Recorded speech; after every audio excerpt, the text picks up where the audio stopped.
The Bullet was written especially for the CBS Radio Mystery Theater by Sam Dann and stars Larry Haines. I shall be back shortly with Act One.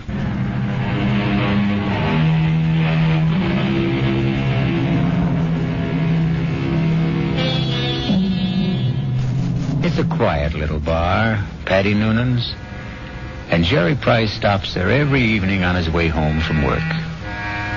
He's not looking for anything special in the way of atmosphere, adventure, companionship, and he has no intention of getting drunk. Just a couple of beers, perhaps, to bridge a busy day, to ease the fatigue, the strain on his nerves. In the comfortable half-light of Paddy Noonan's, the world outside becomes vague, distant, especially when Old Man O'Rourke is holding forth. And he lay there, his head against the barricade, and the blood from him falling soft upon the pavement. I looked in his face, and I could see his death was upon him. "'Tis a bitter thing," I said, "to die at 17. And for a moment his darkening eyes held mine. And with his last strength he said, "'Tis a sweet thing to die for Ireland." Sweet indeed, Mr. O'Rourke. Any calls for one on my house? I thank you, Paddy Noonan. I see Jerry Price. Excuse me. Good evening, Jerry. Hi. I didn't notice you come in. Well, when Old Man O'Rourke's informed, you don't see anybody, Paddy. The old man there, he carries his war. I know I carry mine. You ever think of yours, Jerry? No, never. Never? No. The day I came home from Vietnam, I put away the uniform. I also put away everything that went with it. The army, the war, like a snake sheds his skin. Now, the past is gone, Paddy. It's dead, so you forget it. You go on to other things. Hey, what's everybody drinking?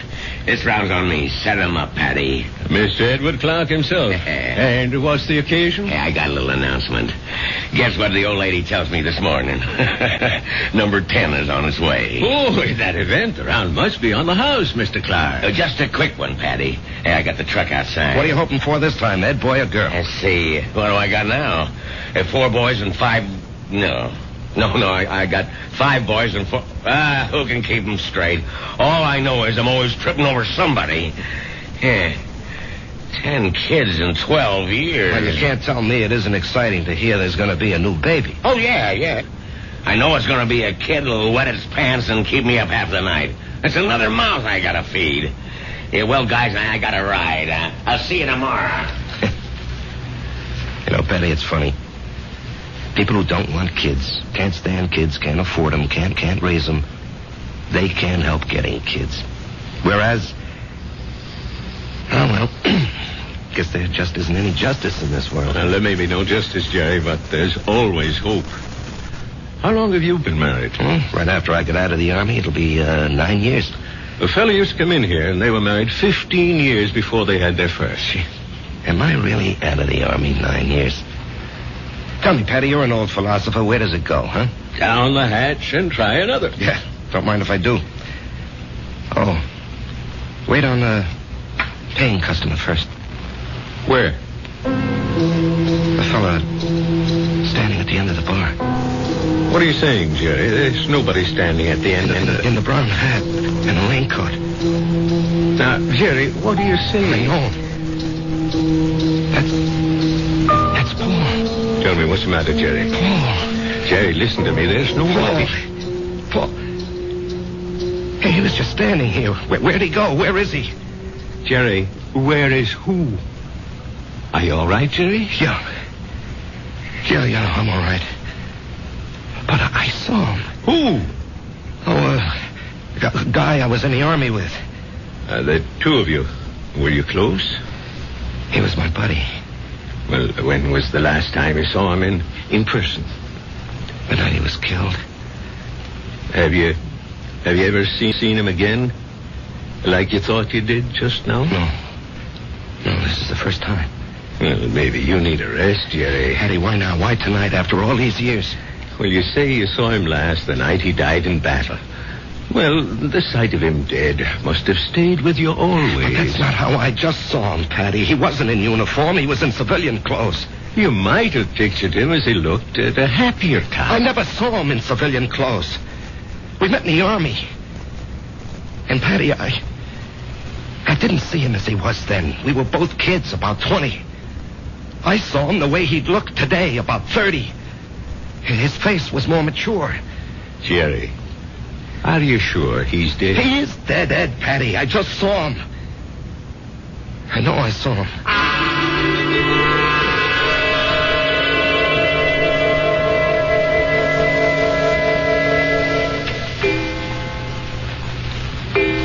Jerry, it's after midnight. Oh, I'm not finished, honey. I got to clean up these reports, Marge.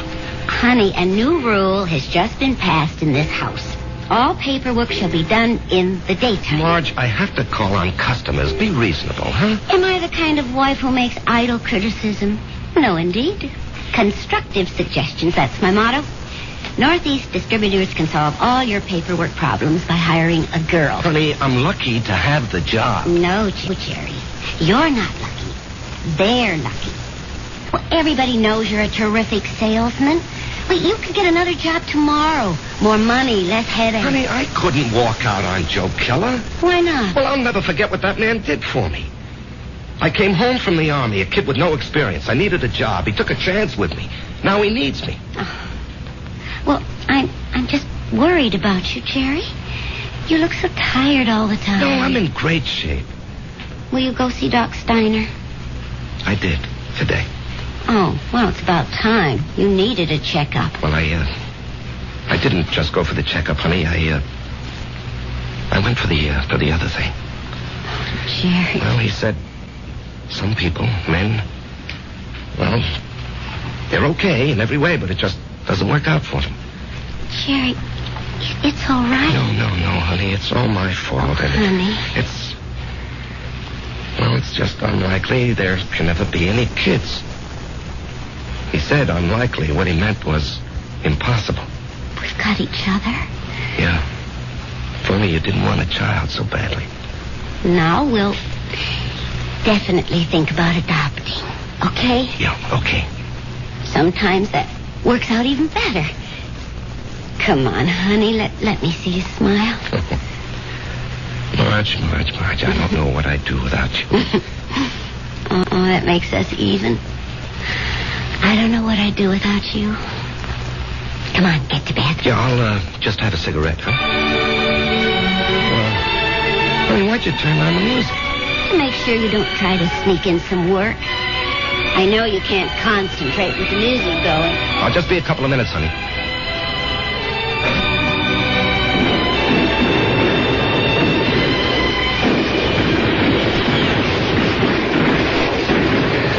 Halt! Let's hear that password. Paul, is that you? Jerry. Hey, climb down the hole, make yourself at home. Man, I'm so beat I can't even remember the password. That's all right. I don't even know what it is. Got a cigarette? What'd they want back at the CP, Jerry? Patrol. You going? Yep. But you went out yesterday. Well, maybe I better write to my congressman, huh? I don't have any more cigarettes. Here, finish this one. Paul, I don't know if I can go out again. We're being relieved tomorrow. We were promised a rest. I just don't know if I can go out again. But you ain't going out, Jerry. Didn't you hear? I'm going. Oh, no. I'll say you and I made a trade. No, Paul, I can't let some other guy But do... I'm not some other guy. I'm your buddy. What's the matter, Jerry? You never did it for me.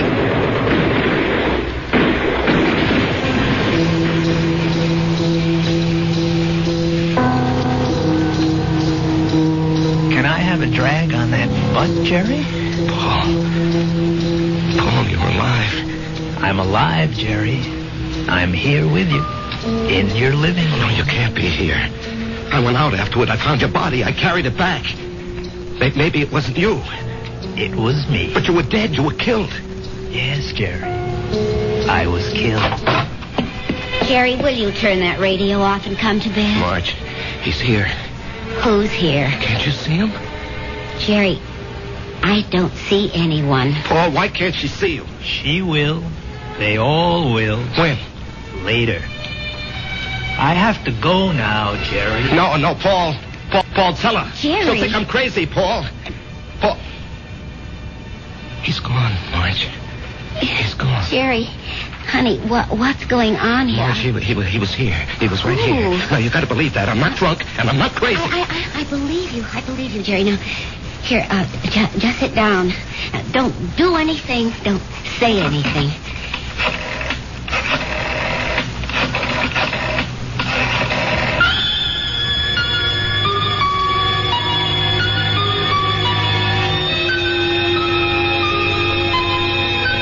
And we know who she's calling. But can a doctor help what ails Jerry?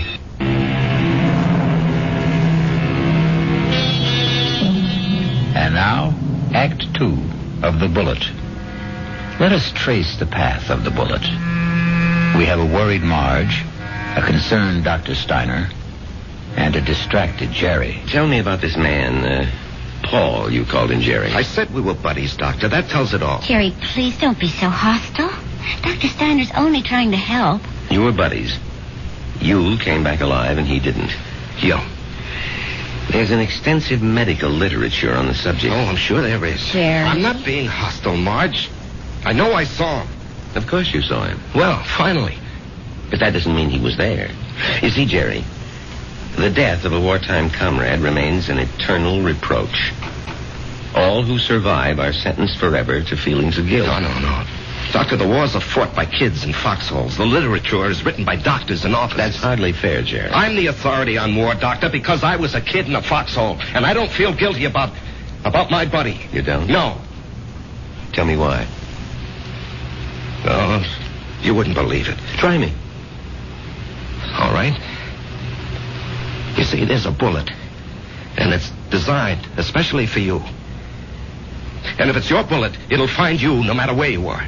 You can't evade it, you can't avoid it. It was meant for you, it was meant to be. You and the bullet. Both of you were dust, originally.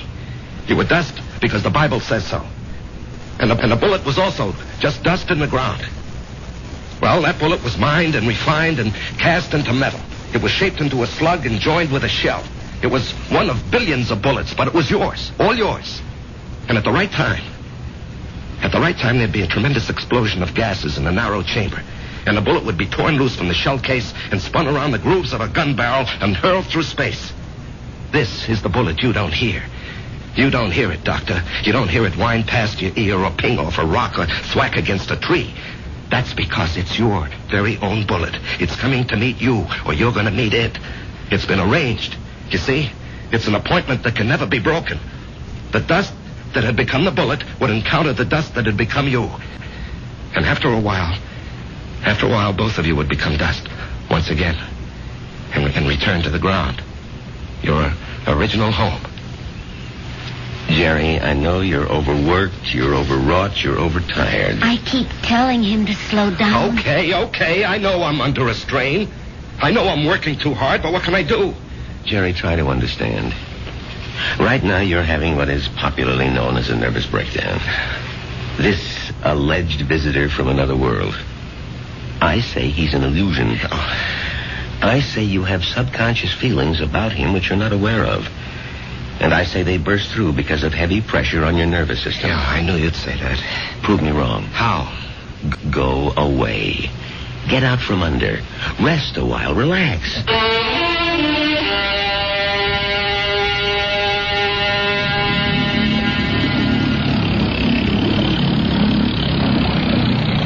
Oh, honey, this looks like a good spot. You want to stop here and try for some fish? Well, Marge, I think I'd like to go back and play 9 holes this afternoon. Great. I need more practice with my irons. Honey, you know, you've been getting a lot of sun. Maybe you better take it easy for a few hours, huh? And besides, you have an appointment with, what's that name? Biscayne Appliances. See, Jerry, I wasn't sleeping when you called that number this morning. Now, Marge, I've been good all month. I was just getting restless, that's all. Look, they're a big chain down here. If I can open them up, I'll justify the trip. Justify? To whom? Why do you have to justify anything? Isn't your health important enough? Honey, Joe Keller was very nice about it. Joe Keller had no choice. Marge. Honey, Steiner was right. I was beat. I don't know how I managed to drag myself along. So I did the right thing. I chucked it all. Now I'm fit, see? I never felt better in my life, and I'm raring to go. Great. In a month or two, we may think about going back. I'm not used to being idle, honey. Neither am I. But I am learning to love it. Oh, boy. Why didn't I meet you when I was young? Young? Jerry, you weren't even 21. No, I was already made when we met. I had already become what I was going to be. You know, I've got a certain amount of ability. A tremendous amount, Jerry. But I'm not confident, honey. I doubt myself. I guess I didn't have very much encouragement when I was a kid. You know, my brother was a great athlete. My sister was a great beauty. I was kind of clumsy and funny looking. Anyway, Frank and Alice were sent to college. When my turn came, the money had run out. Or maybe they thought I wasn't worth the effort. That's why I enlisted when I was 18. I had to get away from the house and my father. There was no place else to go. You never told me this, honey. I decided if I ever had a kid, I'd never make jokes at his expense or tear him down in any way. I know how these things cut inside where it doesn't show. I would do everything to build him up and give him confidence. I will never have any real confidence, Marge. Oh, yes, you will. No, baby. You won't get it from a pep talk. I think we can go back home now, Marge. All right, on one condition. You'll just have to slow down. I promise. And, honey, there's only one way you can really slow down. And that's to get a partnership from Joe Kelly. Now, Marge. Don't you deserve it? Of course I do. Well, we're going to adopt a child. Which means I'll quit my job, and you're not going to spend time on the road. That kid will need both of us, won't he? Yes, honey, he will. Then we need that partnership, don't we?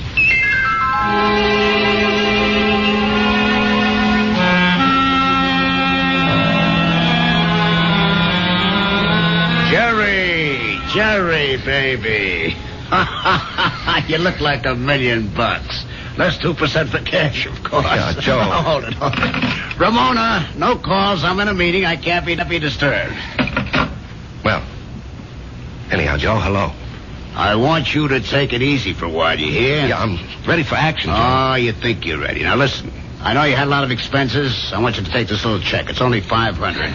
I'm strapped for cash this week. I had to pop for a whole new computer setup. But anyway, I decided to increase your bonus to 5%. That'll amount to a pretty sweet raise, huh? Now, Joe. Don't thank me, kid. You're entitled to it. We got to make sure you don't get sick again. Joe, I have to talk with you.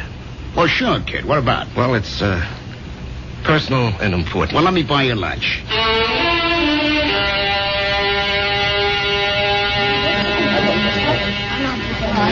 Well, Jerry, what are we going to talk about? I'm fresh out of polite conversation. Joe,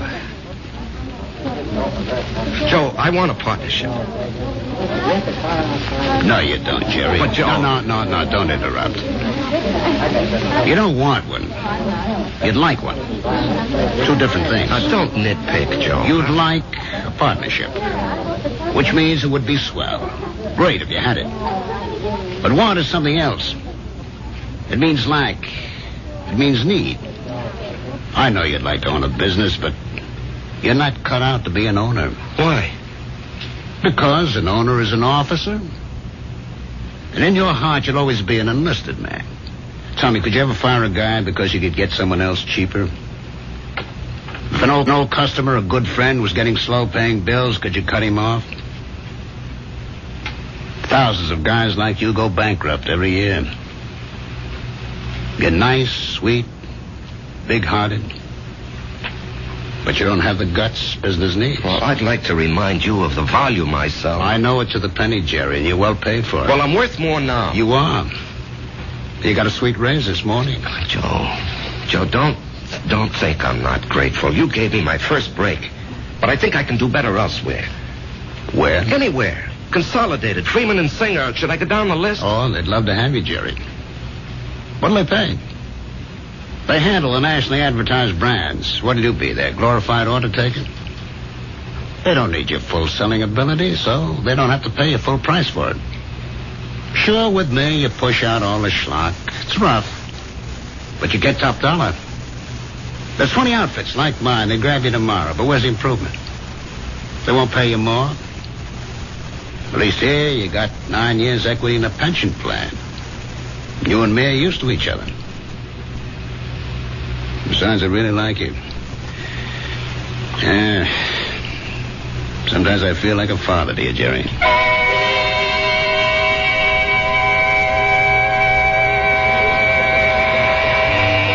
A fiasco, Patty, a fiasco. And how do I break it to March? Oh, well, what's it all about, Janney? Well, at least I don't have to put up with Ed Clark tonight. I think I'd punch him right in the mouth. We'll be deprived of his wonderful company the next 2 weeks. He's tooling that trailer into the southwest. Hello, Jerry. What? Patty, is someone standing behind me? No, Jerry. Paul, will you tell me why? I'll tell you everything, Jerry. When? Soon. I think maybe tonight. Paul, why do you keep popping in like this? I don't know, buddy. I can't control that. Yeah, but Paul. Patty, don't you see anyone? No, Jerry. You didn't hear anyone talking to me either. No.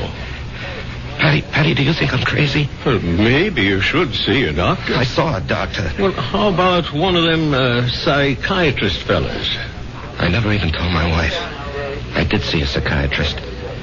But after a while, I figured why pay him $50 an hour when I can come in here and talk to you for nothing? Well, there must be more to them fellas than that. Oh, sure. He said that the roots of my problem go back to my unhappy childhood. But, Patty, I have a brother, Frank, who feels terribly insecure. He goes to a psychiatrist, too. Why? He had a happy childhood. Well, put it this way. If you see someone, and I don't, the flaw can be in me and not in you. Drink? No. I better go home and face the music.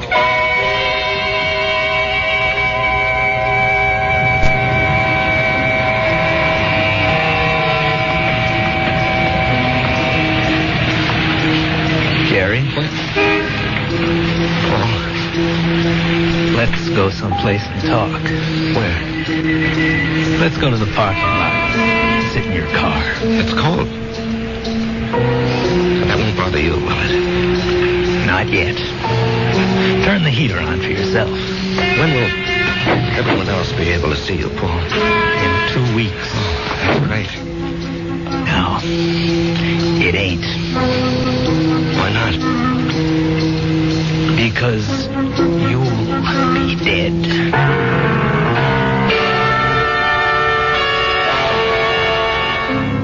Because you'll be dead. Cold words from a warm friend. The chill inside the car becomes intense. But Jerry knows there's no point in turning on the heater. We'll rejoin these two friends when I...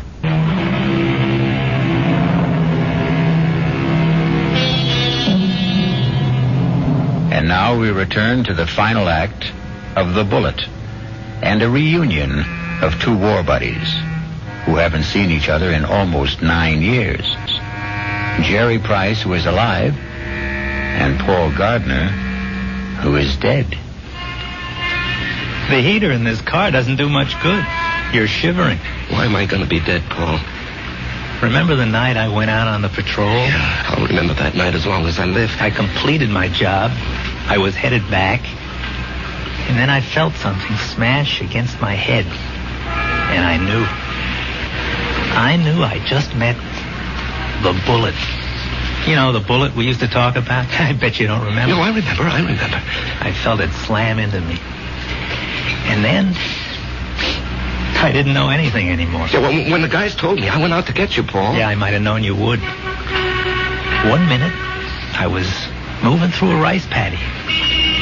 And the next minute, I'm sitting in an office. And I knew a lot of time had gone by. Don't ask me how. I knew, that's all.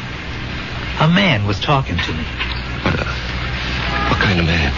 You know the type that's a clerk in the government or Big corporation, fussy, self-important. Everything's got to be in the right place. He doesn't even look at me. He's got a piece of paper. He says, Paul Gardner, you're going back. You should not have died that night. The computation was for you to survive. The plan was for you to marry a girl named Marjorie Stone. I married Marjorie Stone. Yeah. I told the guy, I want no part of it. And he gives me a look, this clerk does, like he couldn't care less about me or you or anybody else. And he says, come with me. He leads me to a door. It opens. And all I can hear is a hum and a clicking. And all I can see is a computer. I mean, there's no end to the thing. That's all you can see is computer. And he says, there it is, friend. City Hall. Go fight it. By this time, I'm shaking. That machine scared the pants off me. You couldn't see the top nor the bottom of it. There was no end to it, just a machine wherever the eye could see. Well, then what happened? This clerk, he tells me there's a plan. A capital P plan. It calls for me to come home. Not you. Yeah, well, maybe that's fair, Paul. You were always the better man. No. You got more on the ball. You never got a break, that's all. I had a chance to go to school, become somebody. I could have gone into the old man's business, become the biggest hardware dealer in Atlanta. You and me. We both run away to join the army. You because you had nothing. Me because I had everything. But why are you coming back? Because Marge and I are supposed to have a boy. A certain kind of a boy. He'll grow up, I don't know, discover something, create something, or be somebody the world needs real bad. They wouldn't tell me what. Anyhow, 40, 50 years from now, he has to be here. And of all the millions of men and women, he could only be born to me and Marge. When am I leaving? I told you. In 2 weeks. How? 9 o'clock at night. A trailer truck will go past Patty Noonan's saloon. Just as you're crossing the street. And why does it have to be like that? Because you don't know how careful these things are figured. You could get killed a million ways. But the plan calls for a truck driven by a guy named Ed Clark. Oh, yeah, I know Ed Clark. He doesn't have a good record, so it'll be easy to prove he's a careless driver. He works for a big outfit, so Marge will have a good settlement. But why? I still don't understand. She'll need the money. You see, I won't be a good father. Not as good as you, for sure. Oh, I'll love the kid. I'll love Marge, but I won't be there a lot. You know me. I have to keep moving. But if you know how important it is for the kid... I won't know. Once I'm alive, I won't remember any of this. And you say it's all figured out, maybe not. The human element. How can the machine predict Marge would go for you, huh? With all due respect, Jerry, did I ever have any trouble landing any dame I had my sights on? Well, with all due respect, I can't see Marge falling for your line of chatter. She will, Jerry. I'll be there when she's having a bad time. She'll be all alone. She'll need somebody. Things will take their natural course. Sure, she'll see through my line, but after a while she'll get to like it. I'm different. You're quiet. I raise hell. You let things eat at your insides, not me. I pop off.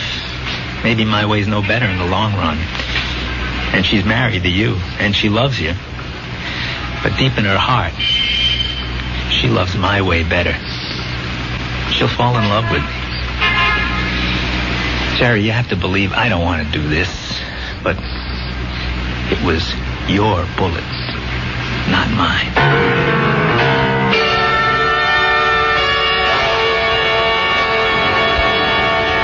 Jerry? What are you thinking about? Oh, a guy downstate wants to cancel a carload of refrigerators, so I'm figuring an approach. Didn't we agree we'll work at home? Yeah, well, honey, this is just thinking. Did you talk to Joe Keller about the partnership? Yeah. And? He said no. Did you give him notice? No, he gave me a raise. Oh. Okay. Marge, Why don't you mix us a drink? Honey, aren't you going to say anything? Mm-hmm. Don't put in too much ice. Marge, please, you don't understand. I understand. I married a certain kind of man. And you're stuck with him? No. I'll stick by him.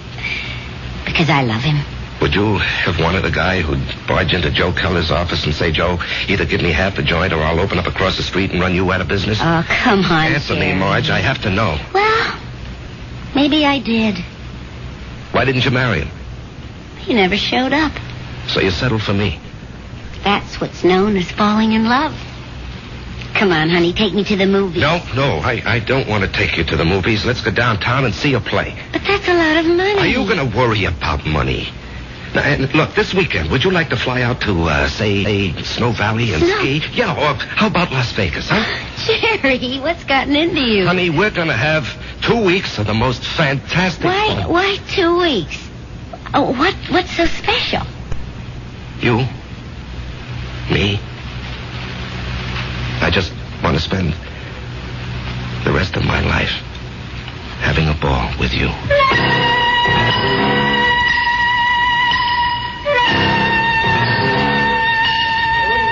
Well, hello, stranger. Hi, Pat. Haven't seen you. Why, it must be weeks. Where have you been?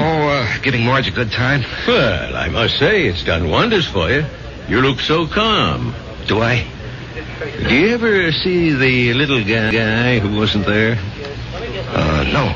Well, that's good. Let's drink to it. Jerry, if I'm not being forward, what did he want from you? You wouldn't believe it, Patty. Do you believe it? Well, I just dropped in to say hello, Patty, and goodbye. Jerry, Yeah? something's the matter with you. Well, I understand Ed Clark is due back here tonight. I don't want to run into him. I just don't want to talk to him. Well, if that's how you feel, I'll buy him from the joint. Now, Jerry, something's wrong with you. No, nothing, Patty. Now, look, I'm an old soldier, Jerry. I can tell. No, it's really nothing. Really, is it? No, Jerry, you got a look on your face. What kind of look? I've seen it before in the war. I've seen it on men who go out on the impossible mission. The look of men who know they're not coming back. The resigned look. What are you resigned to, Jerry? You have a vivid imagination. I have an imagination. Jerry, whatever it is, don't be resigned to it. Fight it. You can't fight city. I knew it. You're in a fight, Jerry. Well, you can fight anybody. You're an ex-combat soldier, and you weren't afraid of anything. When you were out there, you faced up to death, hunger, despair. What happened to you, Jerry? Where did you lose it? Face up to it now. Whoever he is, spit in his eye. Patty, I can't do anything. Jerry, I'm going to throw you out of here for your own good.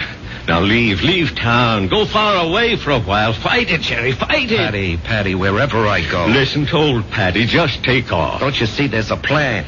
Who cares? Put up a fight. Why are you so upset, Patty, huh? I don't know. But listen to me. Fight now.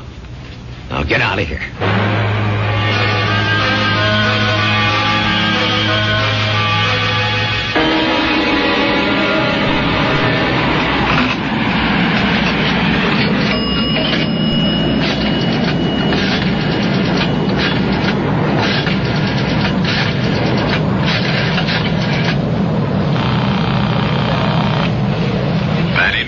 Patty, it's Jerry.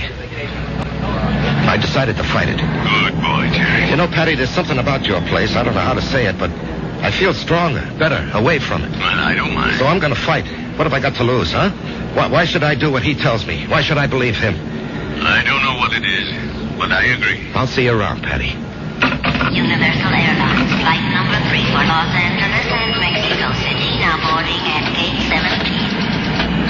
Who are you calling, Jerry? Marge, I have to tell him. Jerry, don't do it this way. There'll be 100 other people on that plane. Do it the way it has to be done. Paul, I have to fight you. Why? Because it isn't fair. Was it fair for me to stop your bullet?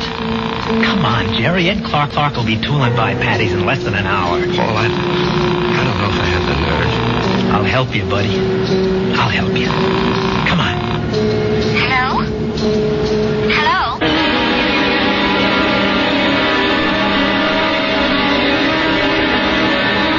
What is it, Mr. Noonan? I called you, and I hope it wasn't out of turn, Mrs. Price. It's about Jerry. What about Jerry? He's sitting back there in a booth. Now, wait. Don't go to him yet. He's in trouble. Well, it can't be. We've had such a glorious 2 weeks. He's in trouble. Well, what kind of trouble? I don't know. We have to help him somehow. Is it that Buddy? I think so. Well, the time has come to lay that nonsense to rest once and for all. And I'm going to... That won't work. Agree with him. Show him anything he wants is okay with you. Don't fight him. All we can give him is love. Hi, honey. Hi. Buy me a drink. Oh, sure. You know, I never knew you had those little gold highlights in your hair. Oh, I'm using a different bottle this week. I love you. I love you, too. And I want you to be with me always. Come on, Jerry. Let's start. No, not yet. Are you talking to me? The plan calls for it. How do I know there is a plan? Ask anybody. Ask Marge. Jerry, what are you talking about? Marge, do you believe there's a plan that determines the actions of everybody in the whole world? No. You sure? I'm sure. Well, then how do you think things work out? Well, every which way. Come on, Jerry. It's time. No, I won't go. Where won't you go? Then, Marge, as far as you're concerned, there isn't any plan. Oh, well, what do you think, Jerry? No, that's not important. What do you think? Well, yes. Yes, there is a plan. I can prove it. You can? Yes, but you started me thinking there has to be a plan. Otherwise, you and I, we just never would have met. Remember that day? Yeah. You were taking cash at Ryman's drugstore. That's the only reason I walked in there. Well, I'd already given notice. I was going to leave. And then you walked in and asked Doc if you could open a charge. Then and there, I decided to stay. And where were you going? Oh, away. Pull up stakes. Why? Well, my folks were gone. My friends were married. The neighborhood had changed. The girl I went to school with had a father, a construction engineer. He'd been transferred. Well, she took a job in his new office, and she wrote and said she found a nice crowd. They needed secretaries down there. She could fix it up. Well, why not? I was set to go. But it was not to be. You came wandering into Ryman's. Obviously, there's a master plan that rules our lives. And where was this wonderful place you almost went to? Atlanta. Atlanta? Oh, what's so remarkable about that, Jerry? It was definite you were going. Well, sure. And only because you met me. Only because I met you. Otherwise, I'd have gone to Atlanta and married a southern millionaire. But evidently something had been planned for me. Aren't you flattered? I met you, and it changed my whole life. Are you ready to go now, Jerry? Marge, will you come with me? Yes, Jerry. Where do you want to go? I have to do something. I'll come with you. No, wait here, darling, please. It's time, buddy. Just like going out on a patrol. Jerry, where are you going? It's all right, Patty. It's all right. I didn't want this, buddy. I know. I don't want you to take my bullet either. Goodbye, Jerry. Yeah, goodbye, Paul. Take care of her for me, huh? You know I will.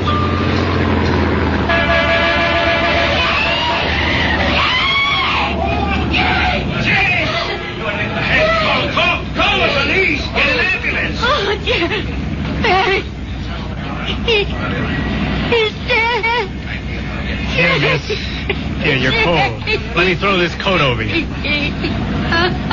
She's gonna faint. It's all right. I've got her. We'll bring her into that bar where it's warm. Give her a little stimulant. It's all right. Everything will be all right. Everything will be...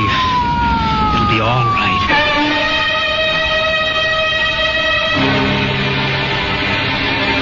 So many people preface what they believe with, "It is written."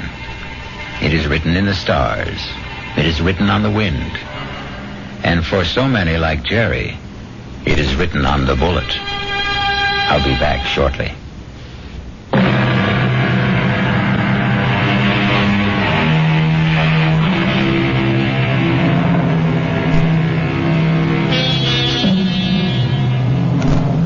remember an old soldier once told me he wasn't worried about the bullet that had his name on it. What really bothered him was the bullet marked, "To whom it may concern." Our concern is mystery, excitement, suspense, thrills, and chills. Our cast included